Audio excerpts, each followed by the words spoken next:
Episode की शुरुआत में हम देखते हैं कि शाओयान शाओली को लेकर अपने एल्डर्स के पास चला गया था। जैसे वो वहाँ पर पहुँचता है और उन लोगों को बताता है कि ये है मेरा भाई शाओली और मैं चाहता हूँ कि ये आपके साथ ही रहे। तो इस पर एल्डर्स फिर आगे बढ़ते हैं और ये बताने लग गया थे, अच्छा तो तुम इसके भाई हो। और वो ये बताने लग गया था कि शाओलियान ने हमारे क्लान की मदद की थी, उसने कनान कॉलेज को बचाया था और तुम तो इसका सेकंड ब्रदर हो, तो इसलिए तुम्हें तो बचाना ही था। और ऊपर से तुम टेंशन मत लो, शाओलियान ने हम पर बहुत बड़ा एहसान किया हुआ, तो उसके बदले में हम तुम्हें यहाँ पर रखेंगे, तुम्हारी हिफाजत करेंगे। शाओलियान इसके लिए एल्डर सो को थैंक्स कहता है। फिर एल्डर सो ये बताने लग गया था कि मैं चाहता हूँ कि शाओली अपने लोगों को लेकर कनान कॉलेज में आ जाए, वहाँ पर एक मीटिंग होने वाली है। वो सारे लोगों को ये बताने लग गया था कि 2 साल पहले कनान कॉलेज के हालात बहुत ज्यादा खराब थे और इस बात का फायदा हमारे दुश्मनों ने उठाया। जब मौका मिलता हमें नुकसान पहुंचाने की कोशिश करते। सबसे बड़ा दुश्मन तो हान फेंग है, तो उसने ब्लैक अलायंस बना लिया और ब्लैक अलायंस जितना तुम लोगों को लगता है कि छोटा है, उतना छोटा है नहीं, बल्कि वो काफी बड़ा है। और ब्लैक अलायंस को खत्म करना है, वो भी जड़ से उखाड़ फेंकने, तो उसके लिए हमें हान को मारना होगा। इससे हम अपना बदला लेंगे और कोई भी फिर कनान कॉलेज के साथ पंगा नहीं लेगा। अब सारे लोग इस फाइट में पार्टिसिपेट करने के लिए रेडी खड़े हुए थे और शाओलियान भी देखने के साथ ये कहता है कि इससे मैं अपने मास्टर का बदला लेकर ही रहूंगा। दूसरी तरफ हान फेंग ने एक मीटिंग बुलाई होती, जहाँ पर जैसे एक बंदा बताता है कि तुम लोगों तक ये न्यूज पहुंच गई होगी, शाओलियान अभी तक जिंदा है और उसने जाकर फैन को भी मार दिया था। ये सुनने के साथ वहाँ पर खड़े कुछ लोग हैरान हो जाते हैं और कहते हैं कि क्या शाओलियान अभी तक जिंदा है, जबकि हान फेंग ये सुनकर सारे लोगों को चुप करने का कहता है। और मैं जानता हूँ कि उसने फैन को मार दिया है, तुम लोगों को टेंशन लेने की कोई जरूरत नहीं है। मैं अच्छे से नहीं जानता, लेकिन हाँ मैं इतना जानता हूँ कि वो काफी स्ट्रॉन्ग है। जब 2 साल पहले उसने अटैक किया था, उस वक्त वो काफी ज्यादा पावरफुल था, लेकिन वो हमें ऐसे नहीं छोड़ेगा, यहाँ पर बदला लेने के लिए जरूर आएगा। वहाँ पर 4 क्लान के लोग बैठे हुए थे। जब हान फेंगो ने कहता कि वो यहाँ पर आएगा, वो स्ट्रॉन्ग भी है, तो तुम में से कितने लोग अपनी जान को बचाना चाहते हो, यहाँ से भागना चाहते हो। तभी वहाँ पर बैठे बाकी क्लान के लोग ये कहने लग जाते हैं कि हम 4 क्लान के लोग हैं, हम उससे नहीं डर सकते, चाहे वो कितना भी स्ट्रॉन्ग क्यों ना हो। हम उसे अच्छा मजा चखाएंगे और उसे ऐसा मजा चखाएंगे कभी भी वो हमसे पंगा लेने के बारे में नहीं सोचेगा। हान फेंग लोगों को ये बताने लग जाता है कि मैंने कुछ लोगों को भेजा है ताकि जाकर वो पता लगा सके कि शाओलियान कहाँ पर है। जैसे हमें न्यूज पहुंचेगी कि वो कहाँ पर है, फिर हम उस पर दावा बोल देंगे और उसे अच्छा मजा चखाएंगे। और हम यहाँ पर बैठकर उसका इंतजार नहीं कर सकते कि वो यहाँ पर है, हमें नुकसान पहुँचाए, बल्कि हम ही पहले उस तक पहुँचेंगे और उसे नुकसान पहुँचाएंगे। उसके ये बात सुनकर गार्ड्स भी कहते हैं कि मास्टर आप तो सच में काफी ज्यादा वाइज हैं, आपका ये फैसला बहुत अच्छा है। वो बाकी एल्डर्स को ये भी कहता है कि अगर तुम में से किसी क्लान के बंदे ने शाओलियान को पकड़ लिया तो वो मेरे पास ही लेकर आना, मैं उसके बदले में तुम्हें अच्छे पैसे दूंगा। और मानी मन में ये कहने लग जाता है कि उसके पास जो बर्निंग तकनीक है उसे मैं हासिल कर लूंगा और कुछ ही दिनों में इस कॉन्टिनेंट का सबसे स्ट्रॉन्ग बंदा बन जाऊंगा, फिर कोई भी मुझसे पंगा ना ले पाएगा। तभी उन्हें बाहर से कुछ आवाज सुनाई देने लग जाती है। सारे लोग एक दफा तो बिल्कुल घबरा गए थे और पूछने के बाद क्या चल रहा है। गोल्ड एंड सिल्वर अपनी जगह पर खड़े होते हुए लोगों को ये बताने लग जाते हैं कि मेरे ख्याल में यहाँ पर हमारे पुराने दोस्त आ चुके हैं। और वहाँ पर एक बूढ़ा सा एल्डर बैठा हुआ था और वो ये बताने लग जाता है, अच्छा तो ये कनान कॉलेज के लोग होंगे, पिछली दफा भी हमने इनको अच्छा मत चखाया था, इस बार फिर आ गए हैं तो इन्हें अच्छा मत चखाएंगे। ये ऐसे वापस नहीं जा सकते, इन्हें ऐसा मत चखाएंगे कि कभी यहाँ की तरफ का रुख भी ना करें। वहाँ पर बैठे हुए बाकी सारे लोग हैरान हो जाते हैं, लेकिन हान फेंग अभी भी वहाँ पर बैठा उसके बारे में सोच रहा था कि मेरी हार्ट बीट क्यों तेज हो रही है, कहीं ऐसा तो नहीं कि शाओलियान उनके साथ ही है। दूसरी तरफ हम देखते हैं कि एल्डर तो शाओलियान के साथ ही उस जगह पर पहुंच जाता है। वो लोग मैपल सिटी में थे और शाओलियान ये बताता है कि यहाँ पर काफी ज्यादा खतरा हो सकता है, यहाँ पर काफी स्ट्रॉन्ग लोग हैं, तो तुम्हें यहाँ पर अच्छे से बिहेव करना होगा और अच्छे से संभाल कर रहना होगा, क्योंकि यहाँ पर खतरा काफी ज्यादा है। एल्डर तो ये कहते हैं कि पिछले 2 सालों में हान फेंग ने यहाँ पे काफी सारे लोगों के साथ मिलकर अलायंस बना लिया है, तो इस पर उसे ये बताया जाता है कि हाँ वो 6 बिल का मास्टर रिफाइनर है, तो इसलिए उसके जो इन्फ्लुएंस है वो काफी हद तक बढ़ा हुआ है, तो स्ट्रॉन्ग लोगों को अट्रैक्ट करना तो उसकी खासियत है। और वो ट्विन और गोल्ड और सिल्वर के बारे में भी जानते थे, वो दोनों ट्विन ब्रदर्स थे। जब शाओलियान इसके बारे में एल्डर से बात करता है तो एल्डर ये कहता है कि तुम उन दोनों की टेंशन मत लो, मैं उन दोनों को संभाल लूंगा। शाओलियान जब एल्डर को ये बताता है कि जब आप हान फेंग को पकड़े तो उसे मेरे हवाले कर दीजिएगा, तो इस पर एल्डर कहते हैं कि क्या तुम्हें उसकी सी फ्लेम चाहिए। यहाँ तक मुझे पता है कि एक मास्टर एक ही फ्लेम को कंट्रोल कर सकता है, लेकिन तुमने तो 2 फ्लेम्स को कंट्रोल किया, क्या तुम उसकी तीसरी फ्लेम को भी कंट्रोल करना चाहते हो?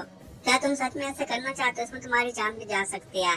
शाओलियान से कहता है कि तुम इसकी टेंशन मत लो, बस मुझे वो फ्लेम चाहिए। मैं जानता हूँ कि इसमें काफी खतरा है, मेरी जान भी जा सकती है, सक्सेस रेट बहुत ही कम है, लेकिन इसके बावजूद भी मैं कोशिश करूंगा, मैं हार नहीं मान सकता। टाइगर तो उसे ये कहते हैं कि शाहरियार मेरी बात सुनो, तुम अभी यान को तुम्हें इसमें नहीं पढ़ना चाहिए, इसमें तुम्हारी जान जा सकती है, तुम काफी टैलेंटेड हो, तो इसलिए ये छोटी छोटी चीज तुम्हारी अजीब में जिंदगी में काफी काम आ सकती है, तो तुम इतना बड़ा क्यों हाथ मारना चाहते हो जिसमें तुम्हारी जान चली जाए। शाहरियार उसे समझाने की कोशिश करता है कि ये चीज मेरे साथ कोई काम नहीं आ सकती, मुझे कोई बड़ा कारनामा ही करना होगा, ये छोटा मोटा मुझे नाम नहीं कमाना। तो उसकी बात सुनने के साथ ही एडर तो उसे ये कहते हैं कि जब तुम्हारे मास्टर जाग जाए तो उसे मेरी तरफ से हेलो कहना। शाओ जंग ये सुनकर हैरान हो जाता है और वो एडर सो को ये कहता है कि आपको कैसे पता चला कि ग्रैंड मास्टर मेरे साथ ही हैं।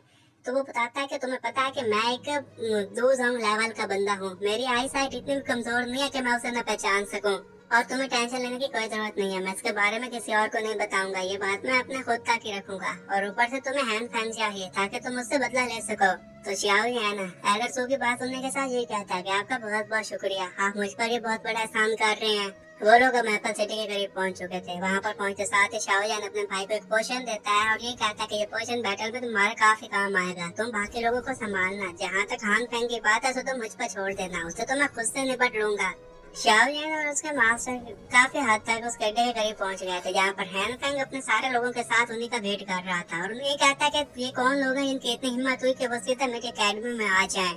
तो अब एल्डर्स और शाओलिन उस जगह पर पहुंच जाते हैं, बाकी लोग भी अपने वेपन्स को बाहर निकाल लेते हैं और एल्डर्स ये बताने लग जाते हैं कि हैन फेंग तुमने जब आकर हमारे इधर कोर्टयार्ड पर हमला किया था तो लगता है कि अब इस सारे मामले को सेटल करने का वक्त आ चुका है, हम भी तुम्हारी अकेडमी पर हमला करेंगे और सारी चीजों को आज यहीं पर सेटल कर देंगे। हान फेंग शाओयान की तरफ देखकर ये कहता है कि जो मेरे पास ये हार्ट फ्लेम है ना, वो शाओयान को देखकर काफी ज्यादा घबरा रही है, ऐसा क्या हो सकता है। जबकि वहाँ पर खड़ा हुआ शाओयान ये कहता है कि काफी टाइम हो गया तुमसे मिले हुए हान फेंग। जबकि हान फेंग के माइंड में यही चल रहा था कि सिर्फ इससे मिले हुए 2 साल हो गए हैं। पहले तो सी हार्ट फ्लेम ऐसा शो नहीं करता था कि वो इससे फर्क पड़ेगा, लेकिन अब क्यों वो इससे फर्क पड़ रहा है, कुछ तो गड़बड़ यहाँ पर जरूर है, ये काफी स्ट्रॉन्ग बन गया है। शाओयान से कहते हैं कि 2 साल पहले मैंने तुम्हारे साथ फाइट की थी तो तुम लकीली बच गए, लेकिन आज तुम्हारे बचने का कोई चांस नहीं है। तो इस पर आगे सैमसंग ये कहता है कि एरोगेंट बच्चे, पिछली बार भी तुमने पावर को बारो किया था, मैं जानता हूँ कि वो बादशाह तुम्हारे अंदर ही है। तो शाओयान से ये कहता है कि आज मैं अपनी ही पावर का यूज करूंगा और जो कुछ टीचर ने बदला लेना था उसके तरफ से मैं तुमसे बदला लूंगा। हान फेंग ये कहने लग जाता है कि आज तुम्हारा मैं ना ये पत्ता साफ कर दूंगा, आज तुम्हें मुझसे कोई नहीं बचा पाएगा।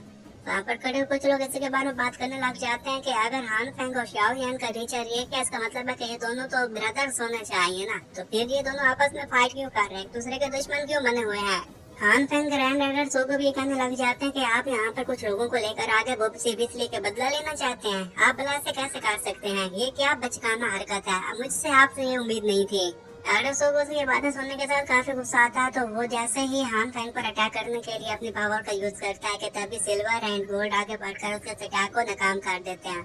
और हान फेंग ये कहता है कि ठीक है, अगर तुम्हें ब्लैक अलायंस के साथ पंगा लेने का डिसाइड कर लिया है तो हम भी इसमें शामिल होंगे, फिर हम भी तुम लोगों से पंगा लेंगे, इसमें काफी मजा आने वाला है। और हाँ, वैसे तुम हमारे दरवाजे पर आए हो तो हम तुम पर थोड़ा सा रहम दिखाएंगे, हम सिर्फ यहाँ पर एल्डर्स की पावर का ही यूज करेंगे ताकि इससे लोगों को बता सके कि हम इतने भी बेरहम नहीं है और तुम्हें इनका मुकाबला करना होगा। वो जैसे पावर का यूज करता है कि तभी एल्डर्स अपनी पावर का यूज करके उसके अटैक को नाकाम करते हुए कहते हैं कि 2 साल पहले तूने आकर जो हमें ह्यूमिलेट किया था ना, उसका बदला आज हम तुमसे लेकर ही रहेंगे।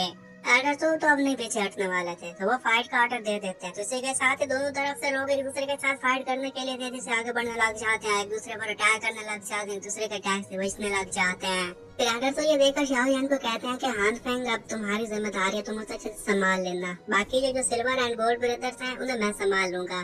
तो शाओयान कहता है कि ठीक है, जैसा आप कहें। अब एल्डर्स ये कहता है कि हमारी एकेडमी की ये सारी जिम्मेदारी तुम्हारे हाथों में है, तो वो आगे से सिल्वर एंड गोल्डन ब्रदर पर अटैक करने के लिए बढ़ने लग जाते हैं। इस तरह उन दोनों के साथ फाइट करने लग गए थे। ये फाइट अब जोरों शोरों से चल रही थी, दोनों तरफ से भरपूर तरीके से अटैक किए जा रहे थे। और फिर शाओयान और हान फेंग भी आमने सामने आ जाते हैं। हान फेंग शाओयान को ये कहता है कि मैं उसका सबसे ज्यादा सेटिस्फाइड स्टूडेंट था, मुझे समझ में नहीं आती कि मास्टर ने आखिर मुझे बर्निंग तकनीक क्यों नहीं सिखाई और तुम्हें क्यों सिखा दी। अगर उस वक्त मुझे तकनीक दे देता तो आज मैं उसकी इज्जत कर रहा होता, लेकिन उसने ऐसा नहीं किया। शाओयान उसे कहता है कि टीचर को तुमने धोखा दिया था, जब उसने तुम्हें तकनीक ना दी तो तुमने पीछे से अटैक करके उन्हें मारने की कोशिश की।